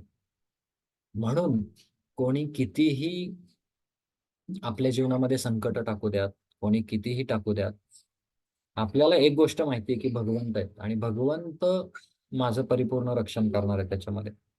तो इकडं तिकडं म्हणून परीक्षित महाराजांच्या जीवनामध्ये पण बघा, फिल्डिंग नाही लावली त्यांनी इकडं तिकडं, की मी पृथ्वी सम्राट आहे, इकडून ब्लॉक, इकडून ब्लॉक, इकडून झेड सिक्युरिटी, इकडून वाय सिक्युरिटी वगैरे वगैरे, अजिबात नाही. ते काय म्हणाले, ते गेलं सगळं खड्ड्यात. पहिलं जाणार मी शुद्धदेव गोस्वामींकडं, त्यांच्याकडून 7 दिवस 7 रात्र कथा ऐकली, आणि कथा ऐकल्यानंतर ते शुकदेव गोस्वामी, ते परीक्षित महाराज जे आहेत, त्यांनी आपला देह त्याग केला, म्हणजे शरीर सोडलं, आणि नंतर तक्षक नाग येऊन त्यांच्या शरीरावरती दंश करत होता असं सांगितलं. म्हणून जे अमरत्व प्रदान करतं असं भागवतम आहे. म्हणून भागवतमच्या जेवढं आपण संघामध्ये राहू, तेवढं आपण बद्धतेतून मुक्त होऊ, तेवढा आपला सकाळची 10-11 ते 11, माझी विशेष करून, तुमची तर आहेच, तुम्ही ऑलरेडी मुक्त आहात, परंतु त्या वेळेत भगवंतांचं चिंतन होणार आहे, बरोबर की नाही, आणि ते इम्प्रेशन आपले दिवसभर असणार आहे. म्हणून नेहमी आपण भगवत संग, भगवत कथा, भगवत अध्ययन, भगवत चर्चा, भगवत कथा, भगवत प्रसाद, याच्यामध्ये आपण संलग्न झालं पाहिजे. जे काही करतोय, भगवत कीर्तन, भगवत गायन, भगवत नाट्यम, नृत्यम आहे, त्याच्या पुढे भगवत भगवत भगवत लावायचं आपल्याला, बरोबर की नाही, काय अवघड नाहीये. म्हणून निर्मत्सराणाम सताम, दुसरा श्लोक आहे कुठला,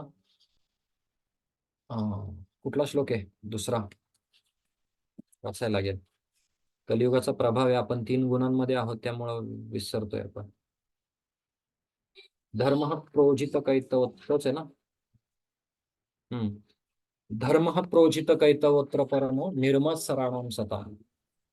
तर जे निर्मत्सरी आहेत त्यांच्यासाठी भागवतम सांगितलंय. पुन्हा एकदा इथं सांगतात मुक्तीची इच्छा धरणारे निर्मत्सरी असतात.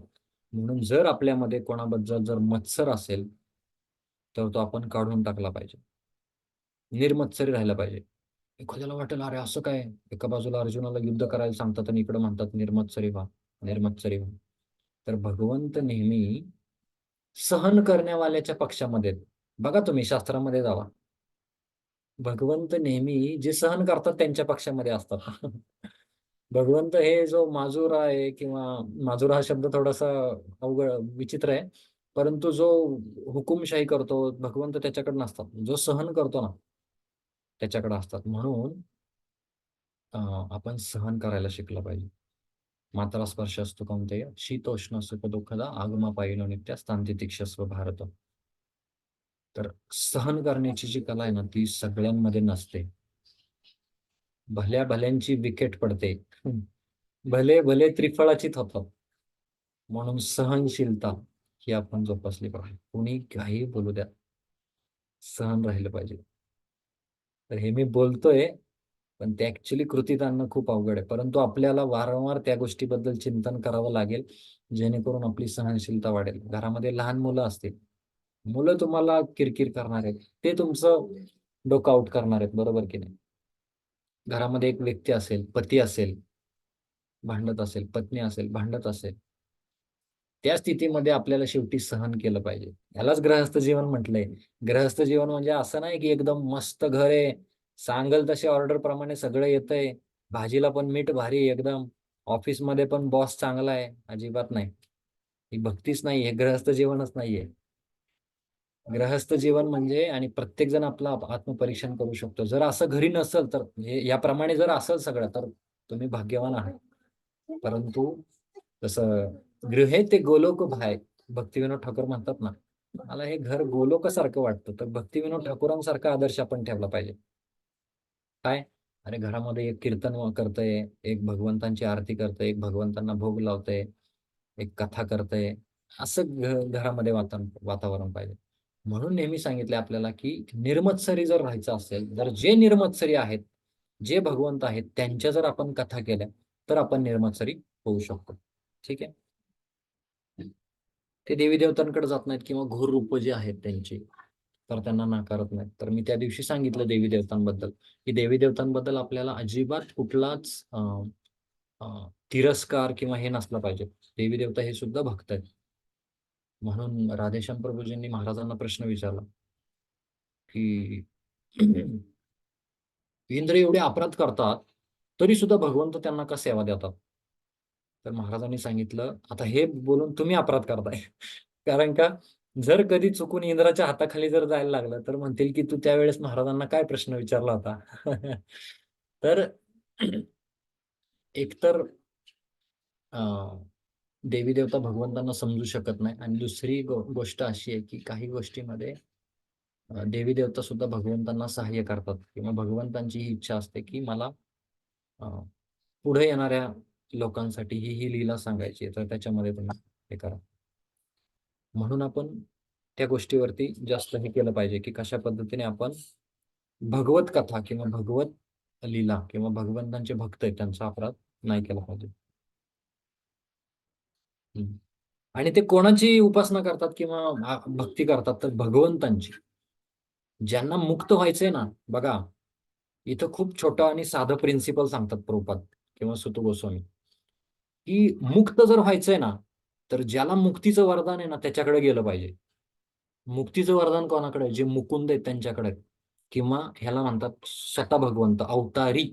आणि त्यांची स्वांश काय सांगितलं इथं, त्यांचे अंश. त्यांचे अंश कोण आहेत वेगवेगळे, तर इतर जे कोणी अवतार पाहतो आपण, नरसिंह, वराह, वामन वगैरे वगैरे, तर त्यांच्याकडे आपण हे केलं पाहिजे, उपासना केली पाहिजे. तात्पर्यामध्ये आपण पाहतो, वेळ खूप झालाय, वेळ कसा जातो मला तेच कळत नाही. मध्ये पहिले अर्धा तास आपला ह्याच्यामध्ये जातो. एवढा श्लोक पाहूया आपण. भगवान श्रीकृष्ण हे विष्णू वर्गातील आदिपुरुष आहेत.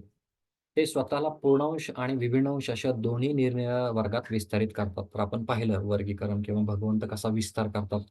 भगवंतांपासून बलरामजी, नंतर चतुर्व्यूह, त्यांच्यातल्या संकर्षणापासून पुन्हा चतुर्व्यूह, नारायण वगैरे वगैरे. हा, ज्या सर्व देवी देवतांना भगवंतांनी अधिकार दिले आहेत ते देखील विभिन्न अंश आहेत. स्वांश आणि विभिन्न अंश. विभिन्न अंशाच्या ठिकाणी विष्णू तत्वाचे गुण नसतात, हे समजून घेतलं पाहिजे. ठीक आहे, म्हणजे आपण देवी देवता म्हणतो, देवी देवता आणि भगवंत त्यांच्यात काय फरक आहे? स्वांश, विभिन्न अंश. स्वांश म्हणजे स्वतःचे जे अंश आहेत ते म्हणजे इतर जे अवतार आहेत ते, आणि विभिन्न अंश म्हणजे कोण आहेत? ते देवी देवता आहेत. त्यांच्यामध्ये भगवंतांचे किंवा विष्णू तत्वाचे गुण नसतात. जसं आपण भगवान श्रीकृष्णांमध्ये 64 गुण, भगवान विष्णूंमध्ये 60 गुण, भगवान शिवांमध्ये 55 गुण आणि ब्रह्मदेवांमध्ये 50 गुण, असं आपण वर्गीकरण पाहिलेलं आहे. हा, विष्णू तत्वे भगवंतांच्या मूळ रूपाप्रमाणे शक्तिशाली आहेत. बरोबर ना? जसं चैतन्य महाप्रभूंनी सुद्धा महाप्रकाश लीला केली त्या ठिकाणी.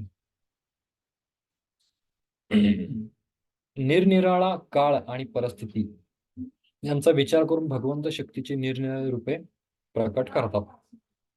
वेगवेगळे लीला काळ त्याच्यानुसार असतात. विभिन्न अंशाची शक्ती मर्यादित असते.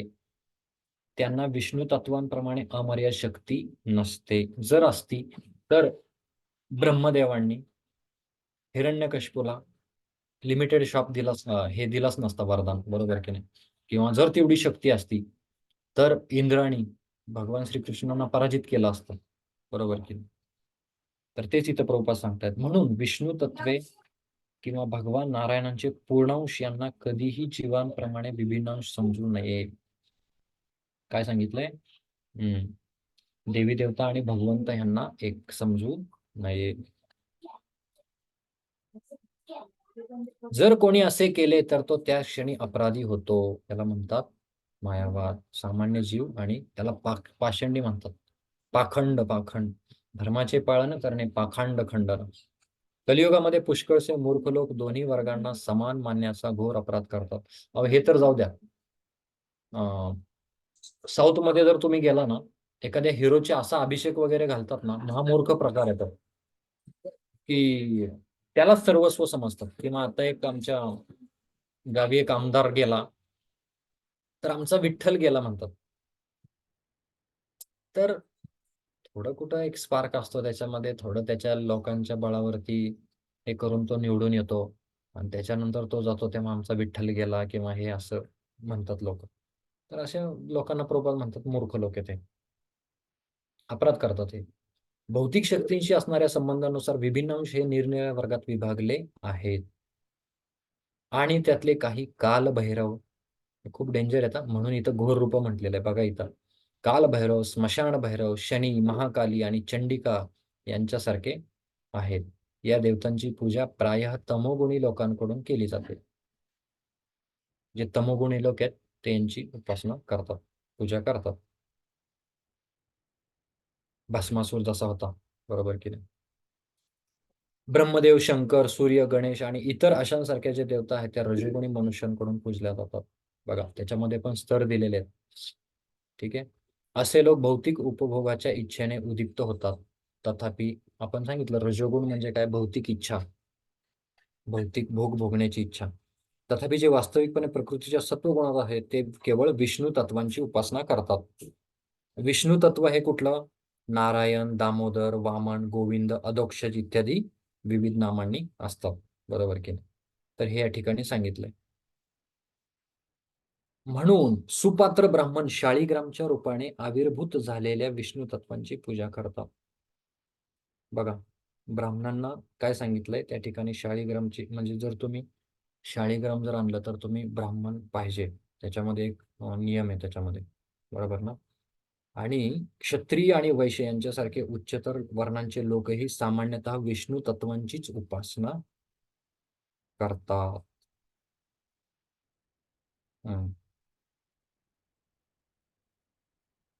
ब्राह्मण झालं, क्षत्रिय झालं, वैश्य झालं, शूद्राबद्दल इथं वर्णन नाही केलेलं प्रभुपादांनी. सत्वगुणास्थित विद्वान ब्राह्मणांना इतर देवतांच्या पूजेविषयी कोणत्याही प्रकारचा द्वेष नसतो. बघा जे सत्वगुणामध्ये ब्राह्मण असतात, जसं माताजींनी प्रश्न केला होता, बरोबर ना? तर सत्वगुणात स्थित विद्वान ब्राह्मणांना इतर देवतांच्या पूजेविषयी कोणत्याही प्रकारचा द्वेष नसतो. जरी इतर देवता काळभैरव अथवा महाकालीप्रमाणे भीतीप्रद दिसत असल्या तरी त्यांना इतर देवतांविषयी सर्व प्रकारचा आदर असतो. आदर असतो त्यांना. ते अपराध करत नाहीत त्या ठिकाणी. त्यांना काय माहिती असतं चांगलं की परमप्रभूची भयप्रद रूपे म्हणजे भगवंतांचे वेगवेगळ्या स्थितीतील दास आहेत. जसं आपण पाहिलं की हे जरी असले तर त्यांच्याशी अपराध नाहीत करत, परंतु हे भगवंतांचे दास आहेत. म्हणून भगवंतांनी जो भगवद्गीतेमध्ये देवी देवतांबद्दल जे काही लिहिलंय त्याच्यावरती काही लोक आहेत ते खूप टीका करतात आणि दुसऱ्या बाजूला जे लोक आहेत ते सगळे ऍक्सेप्ट करतात. परंतु जो भक्त आहे तो म्हणतो की देवी देवतांकडे पण गेलं पाहिजे, पण कशासाठी? ऍक्च्युली देवी देवतांकडे जायची गरज नाही जर एखादा महान भक्त असेल, परंतु जर एखाद्याची थोडीशी श्रद्धा असेल तर ती गेली पाहिजे. आणि कितीतरी अशी उदाहरणं आहेत की आपण वृंदावनमध्ये एक स्थान आहे,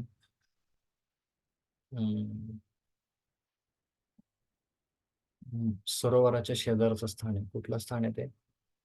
मानसी गंगा.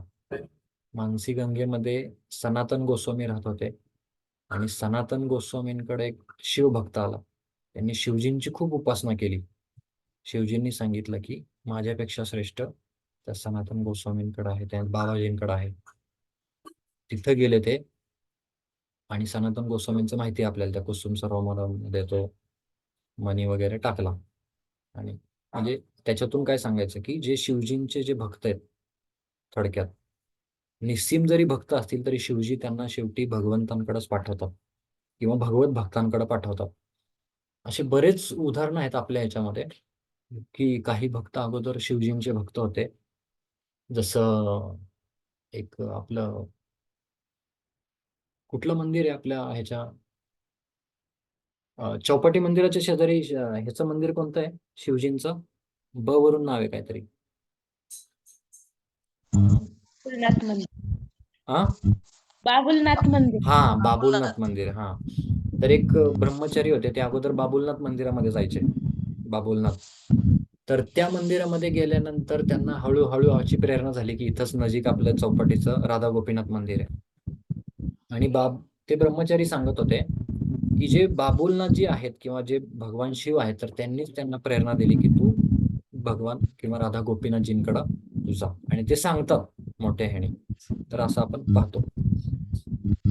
तर इथं त्याच गोष्टी पुन्हा उद्धृत केलेल्या आहेत की की सिंपल याचा आशय काय प्रभुपादांना सांगायचा आहे की इतर जे प्रभू म्यूट करा मंगेश प्रभू. धन्यवाद. तुम्हाला मी को होस्ट केलंय. धन्यवाद. तर इतर जे देवी देवता आहेत त्यांच्यामध्ये मुक्ती प्रदान करू शकत नाहीत कारण का ते स्वतःच बांधले गेलेले. महाब्रह्मभुवना लोका पुनरावर्तीन अर्जुन ब्रह्मादिक पदे दुःखाची शिराणी. जे काही पद आहेत ती कशी आहेत? क्षणिक आहेत. म्हणून अमर होण्यासाठी हिरण्यकशिपूने खरतर तपस्या केली, परंतु त्याचे उपास्य देव ब्रह्मदेव इच्छित आशीर्वाद त्याला संतुष्ट करू शकले नाहीत. म्हणून विष्णू हे एकच मुक्तिपाद म्हटलेलं आहे. अर्थात मुक्तिप्रदाते भगवान आहेत. देवता या प्राकृत जगातील इतर जीवांप्रमाणे असल्याने या भौतिक रचनेच्या प्रलयाच्या वेळी त्या सर्व नाश पावतात. बघा देवतांचं सुद्धा हे आहे. त्या स्वतःची मुक्ती करून घेण्यास असमर्थ आहेत. बरोबर की नाही? त्यांच्यामध्ये थोडंसं सामर्थ्य देतात परंतु ते मुक्ती प्राप्त करू शकत नाहीत किंवा इतरांना ते वरदान नाही देऊ शकत. तेव्हा त्यांच्या उपासकांच्या मुक्तीविषयी काय बोलावे? जिसको खुद को वरदान नहीं है वो दूसरे को वरदान कैसे देगा? बरोबर की नाही? जसं मी काल उदाहरण सांगितलं, एखाद्याकडे 2-4 कोटी आहेत तर तोच देऊ शकतो एखाद्याला एखादा कोटी. पण ज्याच्याकडे लखपती आहे तो कोटी पण नाही देऊ शकत कारण का ते त्याच्याकडेच नाहीये. देवता आपल्या उपासकांना काही अनित्य लाभ प्रदान करू शकतात परंतु परम लाभ नाही. अनित्य लाभ म्हणजे क्षणिक, तात्पुरते. धनम देही, जनम देही, पुत्रम देही वगैरे वगैरे. परंतु परम लाभ म्हणजे काय? की मुक्तिपाद किंवा म्हणजे भगवंतांचं जे जन्म मृत्यू ज्याला व्याधीच्या चक्रातून ते मुक्त करू शकत नाहीत. याच कारणासाठी मुक्तीची इच्छा बाळगणारे अध्यात्मवादी मनात देवतांविषयी कोणत्या प्रकारचा अनादर नसतानाही स्वेच्छेने त्यांची उपासना नाकारतात. बघा, हा खूप महत्वाचा मुद्दा सांगितला प्रभुपादांनी, की देवी देवता हे भगवंत नाहीयेत असं तो समजतो. त्याच वेळेस तो देवी देवतांचा कुठलाही अनादर करत नाही. म्हणून आपल्याला सांगितलंय की इथं की कशा प्रकारे आपण काय केलं पाहिजे, की देवी देवतांकडे पाहण्याचा आपला दृष्टिकोन हाच पाहिजे. गणेशजी असतील, शिवजी असतील, सरस्वती असतील किंवा लक्ष्मी असतील, तर आपल्याला कधी कधी घरी किंवा ह्याच्यामध्ये सांगितलं जातं, आपल्या घरचं वातावरण भक्तिमय नसतं. भक्तिमय म्हणजे भक्तिमय असतं, परंतु आता समजा गणपती आले, तर गणपती बसवले पाहिजेत का नाही? तर तुम्हाला मी एक सांगतो की षडगोस्वामींनी जे मंदिर बांधलं ना, त्या मंदिरांच्या कमानीवरती सुद्धा गणेशजी आहे. बरोबर की नाही? किंवा आपण पाहतो की जगन्नाथांना सुद्धा एक ह्याचा वेश असतो, गणपतीचा वेश असतो, सोंड वगैरे प्रमाणे त्याप्रमाणे. तर गणेशजी हे इतर कुठले देवता नाहीयेत, त्यांनी महाभारत पूर्ण समजून लिहिलेलं आहे, म्हणून त्यांना आपण कमी लेखलं नाही पाहिजे. कळालं का? परंतु आपण हे जाणून घेतलं पाहिजे, ते मुक्ती प्रदान नाहीत करू शकत. म्हणून त्यांच्याकडे आपण ही प्रार्थना केली पाहिजे की यत्पाद पल्लव युगम विनिधाय कुंभ द्वंद्वे प्रणाम समये स गणाधिराज. त्या गणपती बाप्पावरती, त्यांच्या मस्तकावरती भगवान नरसिंहदेवांनी आपले चरण प्रस्थापित केलेले आहेत, म्हणून ते काय करतात, इतर सर्वांना संकटातून मुक्त करतात. विघ्नहर्ता, विघ्नहर्ता ते स्वतः नाहीयेत, हे समजून घेतलं पाहिजे. त्यांच्याकडं भगवान नरसिंह देवांची कृपा येते. म्हणून जो भक्त असतो तो भक्त बडा चतुर. तो काय करतो, 10 दिवसात गणपती बसवायचेत ना, मी बसवतो घरात, इतर 355 दिवस हे आमचे असतील. बरोबर की नाही? म्हणून कुठल्याही प्रकारे आपण वादविवाद न करता या विषयावरती, काही नवीन भक्त असतात तर त्यांच्या सुद्धा श्रद्धेला कुठं तडा न पोहोचवता आपण त्यांना स्लोली बट ग्रॅज्युअली, आता काही भक्तांची उदाहरणं तुम्हाला सांगायची तर 20 वर्षापासून भक्तीमध्ये आहेत, पण गणपती बाप्पा म्हणजे काही होऊ द्या, गणपती बाप्पा म्हणजे गणपती बाप्पा. तर असे काही भक्त असतात, तर त्यांच्या पुढं आपण भगवंत त्यांना बुद्धी देतील किंवा गणपती बाप्पाच त्यांना बुद्धी देतील की काही गोष्टीमध्ये त्यांना हे होत आहे. बरोबर केलं. परंतु जो भक्त आहे, ज्याला मुक्ती प्राप्त करायची, तो भगवान श्रीकृष्ण आणि त्यांची सांश जी रूप आहेत, तर त्यांची उपासना करतो किंवा त्यांची पूजा करतो. ठीक आहे. तब्बल 11:30 वाजलेत. आपल्याला इतर काही सेवा वगैरे असतील तर आपण या ठिकाणी थांबूयात. जर कोणाला जिज्ञासा असेल तर तुम्ही ती विचारू शकता, किंवा काही ऍड करायचं असेल, माझ्याकडून जर काही राहून गेलं असेल तर तेही तुम्ही ऍड करू शकता. हरे कृष्ण.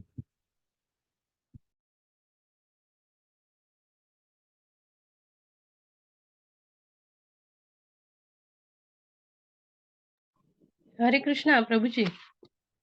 यस माताजी, प्रणाम. हे देवी देवता आणि भगवंताची आपण कसं आदान प्रदान करावं अपराध न करता, तर त्याच्यावरून आपण एक छोटस म्हणजे सुंदर उदाहरण आहे आपल्या रोजच्या व्यवहारातलं, त्याच्यावर आपण चांगलं समजून घेऊ. तर देवी देवता आणि हे भगवंत कसे, तर एक नवीन मुलगी असते, तिचं लग्न झालं की ती पतीच्या घरी येते. तर ती पतीच्या घरी आल्यावर ती सासू सासरे नणंद जावा वगैरे सगळ्यांची ती सेवा करते, पण प्रेम कुणावर करते, तिच्या नवऱ्यावर.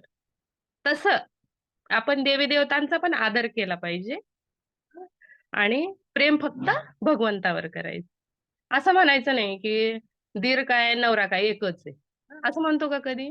दीराचं दीराचं ठिकाण आहे, सासऱ्याचं सासऱ्याचं ठिकाण आहे, हा नवरा वेगळाच आहे.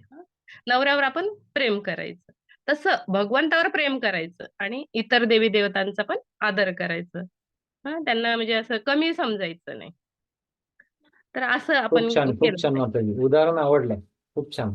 आणि गणेशजीचं एक, गणेशजीचे आम्ही वृंदावन प्रयोजन विचारलो, आम्ही ज्यावेळेस नवीन भक्तीत होतो ना, तेव्हा गणपती म्हणजे खूप आवडायचे मला. तर शुभन हो मला होत नव्हता, तेव्हा आम्ही गणपती वगैरे कोंडवलेला, त्यामुळे गणेशजीच्या आम्ही खूप प्रेमात होतो. तर वृंदावन प्रभूजींना आम्ही प्रश्न विचारला. म्हटलं आम्हाला गणेशजी खूप आवडतात आणि मग गणेशजींना सोडून आम्ही कसं काय कृष्णाकडे जायचं? तर त्यांनी खूप सुंदर उदाहरण दिलं. ते म्हटले, "आता तुम्ही शाळेत जात होते ना, हं? तर तुम्हाला चौथीत असताना तुम्हाला चौथीचे टीचर खूप आवडायचे. खूप प्रेम करायचे. तुमचं त्यांच्यावर प्रेम होतं, त्यांचं तुमच्यावर प्रेम होतं. हां? तर मग त्यांचं प्रेम होतं म्हणून तुम्ही चौथीतच राहिला का? तुम्ही 5वी, 6वी, 7वी, 8वी केली. ग्रॅज्युएशन कंप्लीट केलं. हं? तर त्या गुरुजींना पण आनंद झाला की नाही? तुम्ही चौथीतच राहिले असते तर त्या सरांना आनंद वाटला असता का? नाही तुमचं माझ्यावर प्रेम आहे, तुमचं माझ्यावर प्रेम आहे. मग तिथंच राहिले असते चौथीतच. तर त्या सरांना पण आनंद वाटला नसता. तुमचा विद्यार्थी फार ग्रॅज्युएट करून मोठ्या पदावर आहे त्यावेळेस ते सर पण म्हणणार, "हां, हे माझा विद्यार्थी होता." तसं गणेशजी पण आहेत. त्यांचं पण आपण करायला पाहिजे. त्यांना पण आदर दिला पाहिजे. ते पण बुद्धीची देवता आहे. पण आपण पुढं पण गेलं पाहिजे. आणि उच्च पदावर होऊन मग गणपतींना पण आनंद वाटणार. अरे, हा बघा केवढा छान भक्त झालाय म्हणून. तर आपण असं देवी-देवतांचं पण केलं पाहिजे. पण आपण खूप दृष्टिकोन छान. समजून घेऊन केलं पाहिजे. Very nice, very nice. दोन्ही हरे उदाहरणं खूप छान होती माताजी. Thank you so much. हरे कृष्ण. येस. अजून अजून कोणाला काही प्रश्न वगैरे आहे? ठीक आहे. आपण इथे थांबूयात मग. उद्या नसेल आपला क्लास. परवा दिवशी सोमवारी आपण पुन्हा भेटूयात 10 ते 11 या वेळी. श्रीमद् भागवतामल पुराण की जय. श्रील प्रभुपाद की जय. वाञ्छाकल्पतरुभ्यश्च कृपा सिन्धुभ्येव च पतितानां पावनेभ्यो वैष्णवेभ्यो नमो नमः. अनंत कोटि वैष्णव वृंद की जय.